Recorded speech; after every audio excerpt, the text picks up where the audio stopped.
Agora eu vou a Brasília, ao vivo, conversar com o Igor Damasceno, porque ele vai fazer uma análise também desses resultados das eleições municipais que foram marcadas por muitas polêmicas e movimento por protagonismo. Igor já está ao vivo. Olá, Igor, boa noite para você. Agora a gente ouviu o Padilha falando que não tem muita importância, que não diz muita coisa o resultado das eleições municipais em relação às presidenciais, mas a gente bem sabe que não é exatamente assim, né? Exatamente, Adriane. Boa noite a você, boa noite também a todos que nos acompanham. Eu falo ao vivo do Tribunal Superior Eleitoral, a corte que repassa as informações oficiais em torno das eleições municipais deste ano, mas na verdade o que movimentou a questão política foi justamente os bastidores. E nos bastidores, o PT está inconformado com esse resultado das eleições de 2024. Primeiro, porque o Partido dos Trabalhadores foi o segundo que mais recebeu verba do fundo eleitoral, aquele dinheiro que é repassado para o financiamento de campanha. Foram 620 milhões de reais que foram repassados por meio do fundo eleitoral para o Partido dos Trabalhadores. E o resultado foi pífio. O gol de honra do PT foi justamente Fortaleza, a maior cidade do Nordeste, e foi por pouco a disputa mais acirrada com André Fernandes do Partido Liberal. Então o PT ele vai, a partir de agora, lutar contra o tempo para recuperar o tempo que foi perdido até a chegada das eleições de 2026, as eleições presidenciais. O presidente Lula fez ontem 79 anos, ele não deu certeza se ainda vai disputar um quarto mandato e se isso de fato se concretizar, o PT está encrencado. Então é uma luta contra o tempo para que uma nova liderança, um novo nome forte do PT surja daqui até 2026. Então o clima não é de calmaria, como o ministro Alexandre Padilha passou, viu, Adriane?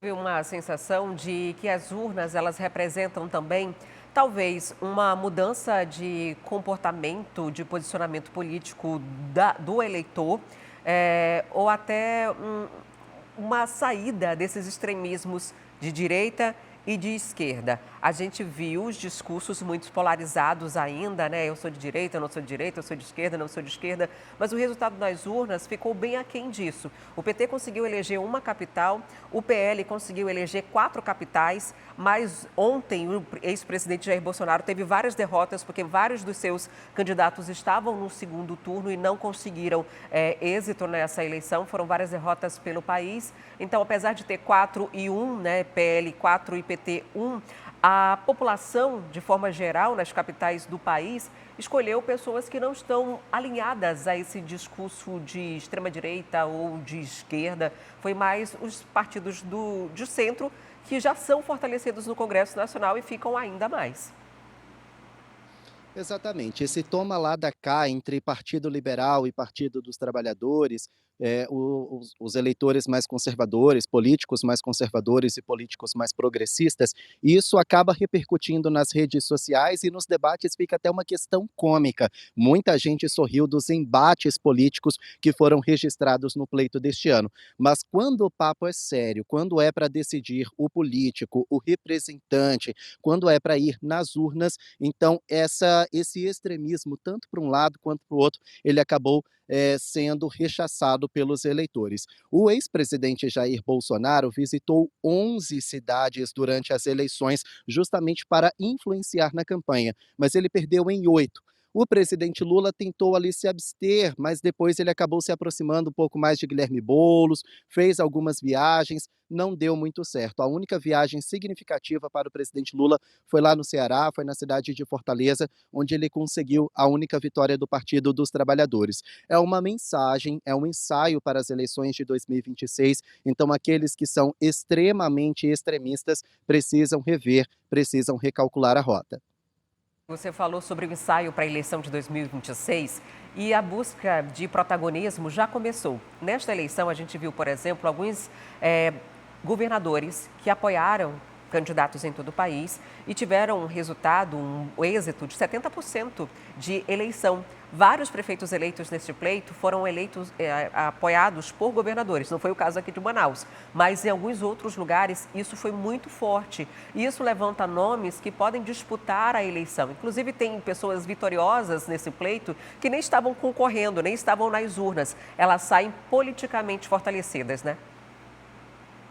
Exatamente. É o caso, por exemplo, do presidente do PSD, o Gilberto Kassab. Ele é o grande vencedor das eleições de 2024. Muitas pessoas fora do estado de São Paulo nem conhecem muito o Kassab, não reconheceriam nas ruas, porque ele não é forte com o eleitorado. A vitória de Gilberto Kassab foi na política, ele é muito forte politicamente. Primeiro porque ele comanda, ele preside o partido que mais elegeu prefeitos em todo o país. Só daí a gente consegue ver a quantidade de dinheiro que o PSD vai controlar. A gente acompanha aí a foto de Gilberto Kassab, presidente do PSD, e ele sai forte politicamente. A influência política dele é, por exemplo, para aprovar verbas ou vetar verbas no Congresso Nacional, a ajudar ou atrapalhar a aprovar, por exemplo, a discutir projetos que são importantes para o governo federal. Então, a força política de Gilberto Kassab faz dele o grande vencedor das eleições de 2024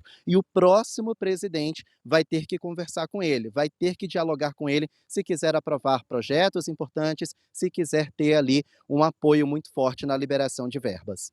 Sabe, é um nome que ele não tem nenhum tipo de pudor em, por exemplo, se desdizer, né, em agir de forma conveniente, de forma circunstancial, como a maior parte dos políticos brasileiros. E com esse poder na mão hoje, com essas prefeituras todas, com esse fortalecimento do PSD, ele fica ainda mais à vontade para isso, né? Se precisar de mudar de discurso, muda, se não precisar, mantém.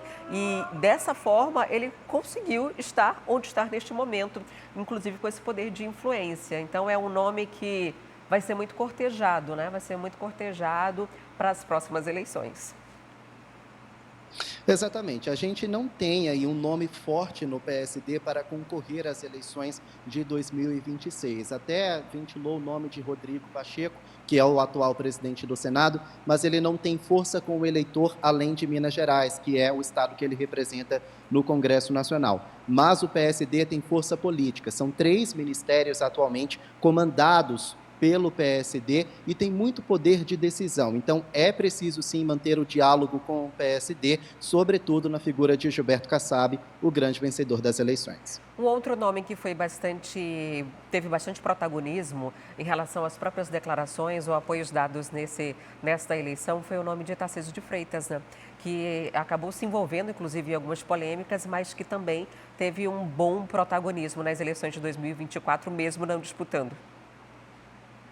Tarcísio de Freitas, atual governador de São Paulo, foi o grande puxador de votos de Ricardo Nunes, que conseguiu a reeleição na cidade de São Paulo. O Tarcísio, ele dialoga tanto com os conservadores quanto com os progressistas. Ele é um pouco diferente daquela figura bolsonarista raiz que não quer nem papo com quem é de esquerda. O Tarcísio de Freitas, ele tem a amizade do ex-presidente Jair Bolsonaro, então o público de Bolsonaro pode ser fiel a Tarcísio, mas ele também conversa com o governo federal, já se encontrou com o presidente Lula em algumas ocasiões. Então esse equilíbrio de Tarcísio de Freitas faz dele de um nome muito importante, um nome muito ventilado para 2026. Agora, ele não pode se enfiar em polêmicas. Recentemente, ele foi acusado de disparar fake news contra Guilherme Boulos, pode, inclusive, responder na justiça por causa disso. Tarcísio de Freitas não precisa desse tipo de polêmica, porque ele já provou que é um político que consegue dialogar, que é flexível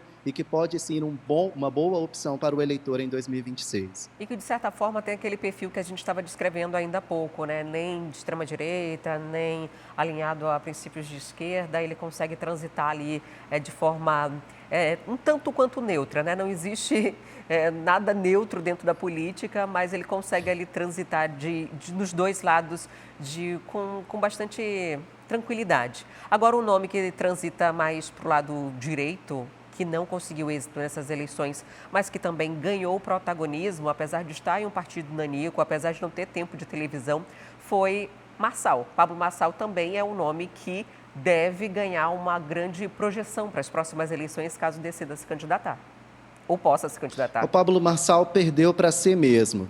Ele acabou se envolvendo em algumas polêmicas.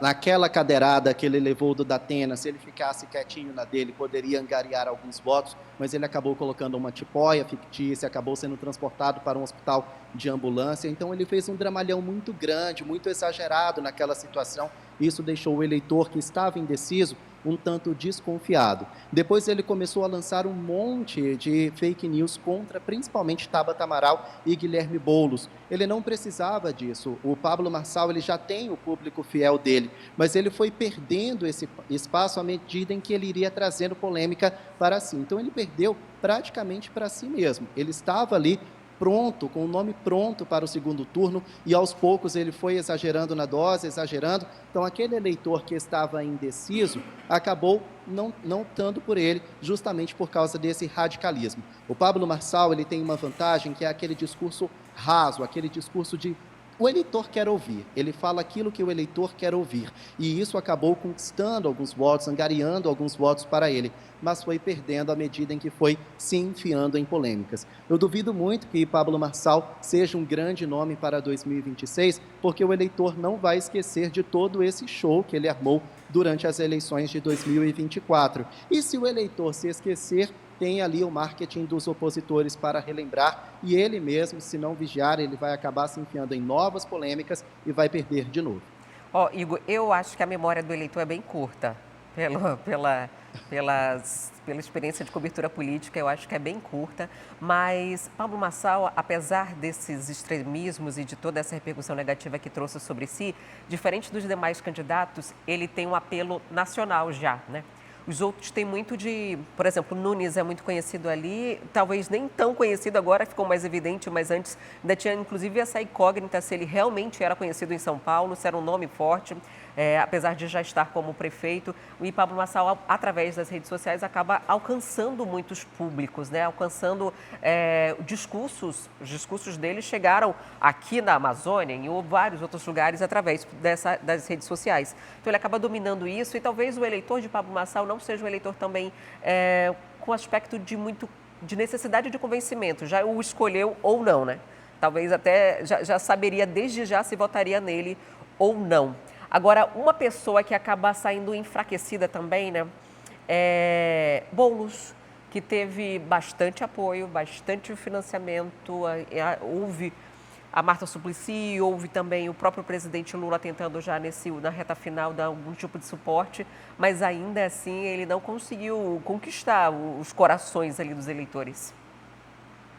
Com certeza. A conversa de bastidor é que o PT estava ali ensaiando o nome de Guilherme Boulos para ser uma carta na manga, uma alternativa caso o presidente Lula não concorra em 2026. Era fazer um teste na cidade de São Paulo e, se desse certo, tentar puxá-lo para o PT. O Guilherme Boulos, apesar de ter sido apoiado pelo presidente, não pertence ao Partido dos Trabalhadores, pertence ao PSOL, mas seria uma carta na manga caso Lula não vencesse, não concorresse às eleições de 2026. Só que foi um grande fiasco. O Guilherme Boulos, ele foi o maior perdedor nessa eleição. Só para a gente ter uma ideia, em 2020, quando ele concorreu também à mesma eleição por São Paulo, ele teve ali algo em torno de 7 milhões de reais para conseguir financiar a campanha dele, para toda a campanha eleitoral, e conseguiu algo em torno de 2 milhões e 200 mil votos. Neste ano, ele teve 81 milhões de reais para fazer a campanha política dele e conseguiu 2 milhões e 300 mil votos, ou seja, mais dinheiro investido que, no fim das contas, na prática, não resultou em grandes coisas. Apesar de ter o apoio do presidente Lula, que foi o que ele não teve em 2020, também não adiantou de nada. Então foi muito dinheiro investido, muita influência política investida, muita campanha, muito tempo de TV, para no final das contas ele receber o mesmo voto que ele recebeu em 2020. Ele tem o público fiel dele, mas não consegue a simpatia do eleitor indeciso, não consegue fazer o eleitor do opositor mudar de ideia, então realmente ele sai muito enfraquecido, é o grande perdedor dessas eleições. Não teve nenhum grande evento da última eleição para agora, né, que pudesse trazer um pouco mais de protagonismo dessa conquista de quebrar esses espaços e atingir a simpatia de outros eleitores. E o próprio presidente Lula, como que você avalia esse resultado das eleições para o atual presidente? O presidente Lula ligou o sinal de alerta. Ele precisa da figura dele mesmo. O presidente Lula é maior do que o PT. Ele consegue dialogar com petistas, mas também com candidatos da oposição. Ele consegue conversar com a base, mas também com a oposição lá no Congresso Nacional. Então, o nome de Lula hoje é maior do que o nome do Partido dos Trabalhadores. Mas é como eu disse, o presidente já tem 79 anos, é o presidente mais velho a comandar o país, a ser o chefe do Poder Executivo Federal. Então, muito provavelmente, até mesmo por uma questão de idade, por uma questão de limitação física, o presidente Lula não deve competir nas eleições. Ele mesmo não sabe responder isso.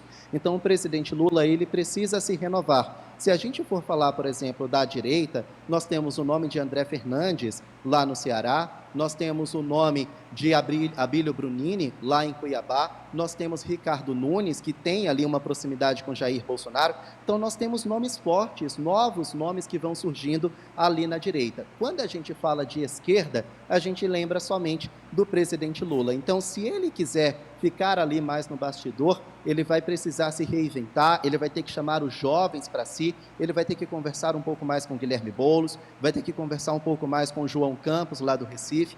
Tabata Amaral também é um nome muito forte. Então, o presidente Lula, para manter esse protagonismo, essa força política, ele vai ter que ouvir os novos nomes que vão surgindo. Se não, esse é o último mandato de Lula. Pode parecer cedo, a gente já está falando de 2026, mas é assim que a banda toca, né? A gente está falando de uma eleição que acabou de ser concluída, mas antes mesmo disso acontecer, as articulações para a próxima eleição já estavam em andamento e agora ficam ainda mais fervorosas. Igor, eu tenho a sensação que o que vai acontecer em 2026 é muito semelhante ao que aconteceu em 89, que foi a primeira eleição presidencial. Naquela época, ninguém tinha noção da sua força, né, do seu protagonismo. Então, vários governadores dos estados brasileiros se lançaram candidatos com a intenção de, vou testar minha força, vamos ver como é que é, vamos ver se eu consigo. E agora, em 2026, me parece um cenário muito semelhante. Vários governadores também fazendo esse ensaio. Tarcísio de Freitas, tem o Kassab, tem o Zema lá de Minas Gerais. Então, tem vários deles que hoje têm já um certo domínio eleitoral dentro dos seus estados. Talvez, em 2026, tentando atrair mais eleitores em todo o país. Exatamente. A gente tem o Romeu Zema, o Tarcísio de Freitas e tem o Ronaldo Caiado de Goiás. São os 3 governadores mais fortes politicamente atualmente. Mas nós temos também aqueles nomes que estão ali ganhando um cenário nacional, que é o próprio Pablo Marçal, o Guilherme Boulos, que vai precisar rever alguns conceitos se quiser ganhar força política, e também o João Campos, ele que deve continuar ali na Prefeitura do Recife, mas lá para 2030, mais ou menos, já é com certeza um dos grandes protagonistas. Então, nesse momento, realmente o cenário é bem aberto. Eu não me arrisco a dizer quem vai ganhar as eleições. A gente ainda não pode esquecer do nome de Fernando Haddad, o atual ministro da Fazenda, ele que sempre foi a grande aposta do presidente Lula. Agora, Fernando Haddad vai ter que equilibrar as contas públicas para ganhar a confiança do eleitor, viu?